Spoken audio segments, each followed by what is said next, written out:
नमस्कार दोस्तों, आप सभी का हमारे चैनल पर एक बार फिर से बहुत बहुत स्वागत है। अगर आप अभी तक चैनल पर नए हैं तो जल्दी से चैनल को सब्सक्राइब कर लीजिए और वीडियो को लाइक जरूर कर दीजिए ताकि आपको ऐसी ही महत्वपूर्ण अपडेट्स समय पर मिलती रहें। दोस्तों, आज के इस वीडियो में हम बात करने वाले हैं ईपीएस 95 पेंशन धारकों के लिए आई एक बहुत बड़ी और महत्वपूर्ण अपडेट के बारे में। हाल ही में स्टैंडिंग कमिटी ऑन लेबर की 15वीं रिपोर्ट जारी की गई है, जो कि 2025 से 26 के लिए तैयार की गई है। इस रिपोर्ट में श्रमिकों और पेंशनर्स से जुड़े कई अहम मुद्दों को उठाया गया है और खास तौर पर ईपीएस 95 पेंशन धारकों की स्थिति पर भी विस्तार से चर्चा की गई है। अगर हम इस रिपोर्ट को ध्यान से देखें तो इसमें साफ तौर पर यह बताया गया है कि वर्तमान में जो न्यूनतम पेंशन 1000 रुपए दी जा रही है वो पूरी तरह से अपर्याप्त है। यानी कि इस राशि में किसी भी पेंशनर का सही तरीके से गुजारा करना संभव नहीं है। ये बात समिति ने स्पष्ट रूप से स्वीकार की है और यही इस रिपोर्ट का सबसे महत्वपूर्ण पॉइंट भी माना जा रहा है। दोस्तों, इस रिपोर्ट में पेज नंबर 49 पर खास तौर पर ईपीएस 95 पेंशन का जिक्र किया गया है। यहां पर सोशल सिक्योरिटी स्कीम और एम्प्लॉय पेंशन स्कीम के बारे में विस्तार से जानकारी दी गई है। इसमें बताया गया है कि इस योजना के तहत किस तरह से योगदान किया जाता है, सरकार का कितना हिस्सा होता है और समय समय पर इसमें क्या बदलाव किए गए हैं। रिपोर्ट में 2014 से पहले और 2014 के बाद की स्थिति की तुलना भी की गई है, जिससे यह समझने में आसानी होती है कि पेंशन व्यवस्था में क्या सुधार हुए और किन क्षेत्रों में अभी भी सुधार की जरूरत है।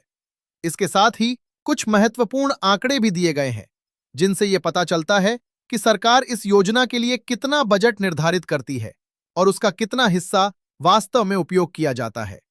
सबसे बड़ी बात जो इस रिपोर्ट में सामने आई है वो ये है कि कई बार सरकार द्वारा निर्धारित बजट का पूरा उपयोग नहीं हो पाता है।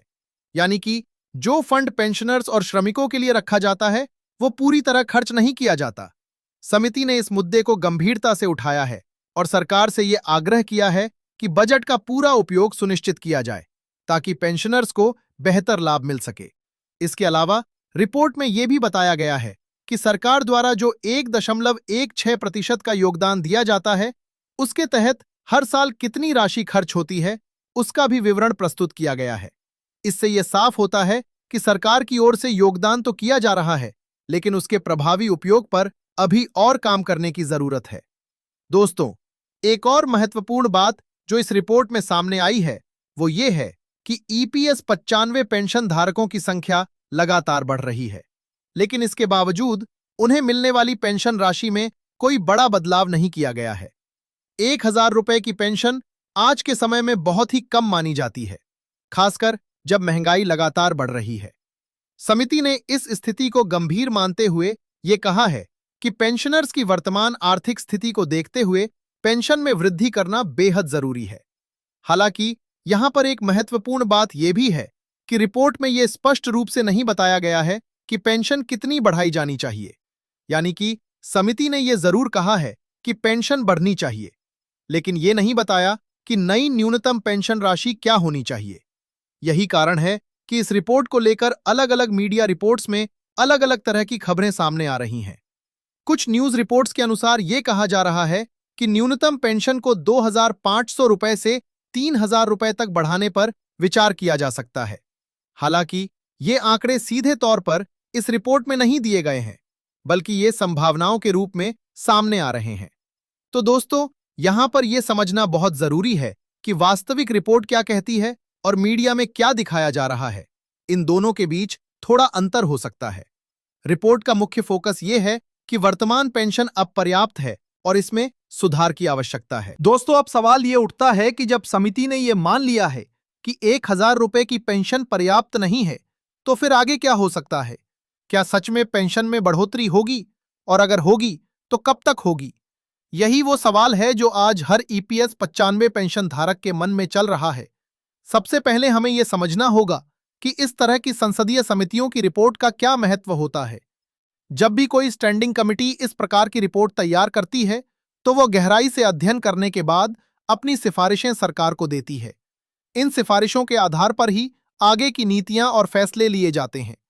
इस रिपोर्ट में भले ही पेंशन की कोई निश्चित राशि तय नहीं की गई है, लेकिन ये बात साफ तौर पर कही गई है कि मौजूदा पेंशन राशि पेंशनर्स के लिए पर्याप्त नहीं है। इसका मतलब ये है कि सरकार पर अब एक नैतिक दबाव जरूर बनेगा कि वो इस मुद्दे पर गंभीरता से विचार करे। इसके अलावा रिपोर्ट में यह भी इशारा किया गया है कि जो बजट सरकार इस योजना के लिए निर्धारित करती है, उसका पूरा उपयोग नहीं हो रहा है। अगर सरकार इस बजट का सही और पूरा इस्तेमाल करती है, तो पेंशन में सुधार के लिए रास्ता अपने आप बन सकता है। दोस्तों, यही वो पॉइंट है जिस पर इस रिपोर्ट में सबसे ज्यादा जोर दिया गया है। यानी कि सिर्फ पेंशन बढ़ाने की बात ही नहीं, बल्कि उपलब्ध संसाधनों का सही इस्तेमाल भी उतना ही जरूरी है। अब अगर हम मीडिया रिपोर्ट्स की बात करें, तो कई जगहों पर यह दावा किया जा रहा है कि पेंशन 2,500 रुपए से 3,000 रुपए तक हो सकती है। लेकिन यहां आपको सावधान रहने की जरूरत है, क्योंकि ये अभी सिर्फ संभावनाएं हैं, कोई आधिकारिक घोषणा नहीं है।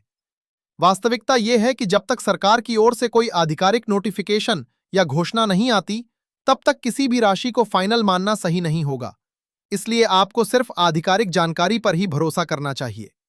दोस्तों, एक और महत्वपूर्ण बात यह है कि इस रिपोर्ट के आने के बाद संसद में भी इस मुद्दे पर चर्चा होने की संभावना है, क्योंकि जब कोई समिति अपनी रिपोर्ट प्रस्तुत करती है, तो उस पर आगे विचार विमर्श किया जाता है और जरूरत पड़ने पर सरकार से जवाब भी मांगा जाता है। इसलिए आने वाले समय में यह मुद्दा और ज्यादा जोर पकड़ सकता है और पेंशनर्स की आवाज को और मजबूती मिल सकती है। अगर सरकार इस दिशा में कोई सकारात्मक कदम उठाती है, तो इसका सीधा लाभ लाखों पेंशन धारकों को मिलेगा। अब बात करें पेंशनर्स की मौजूदा स्थिति की, तो आज के समय में 1,000 रुपए में किसी भी व्यक्ति का गुजारा करना बेहद मुश्किल है। बढ़ती महंगाई, दवाइयों का खर्च, रोजमर्रा की जरूरतें, इन सबको देखते हुए ये राशि बहुत ही कम पड़ती है। यही वजह है कि लंबे समय से पेंशनर्स इस मांग को उठा रहे हैं कि न्यूनतम पेंशन को बढ़ाया जाए। और अब जब समिति ने भी इस बात को स्वीकार कर लिया है, तो उम्मीद की जा सकती है कि आने वाले समय में इस दिशा में कोई ठोस कदम जरूर उठाया जाएगा। दोस्तों, कुल मिलाकर अगर इस पूरी रिपोर्ट का निष्कर्ष निकाला जाए, तो यह कहा जा सकता है कि यह रिपोर्ट पेंशनर्स के लिए एक सकारात्मक संकेत है। भले ही इसमें स्पष्ट रूप से कोई राशि तय नहीं की गई है, लेकिन पेंशन बढ़ाने की जरूरत को स्वीकार करना अपने आप में एक बड़ा कदम है। अब सभी की नजर इस बात पर टिकी हुई है कि सरकार इस रिपोर्ट पर क्या फैसला लेती है और कब तक कोई ठोस घोषणा सामने आती है। जैसे ही इस विषय में कोई नया अपडेट आएगा, हम आपको सबसे पहले जानकारी देने की कोशिश करेंगे।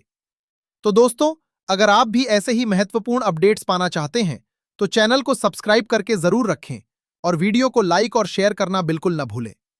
फिलहाल के लिए बस इतना ही। मिलते हैं अगले वीडियो में एक नई और महत्वपूर्ण जानकारी के साथ। धन्यवाद।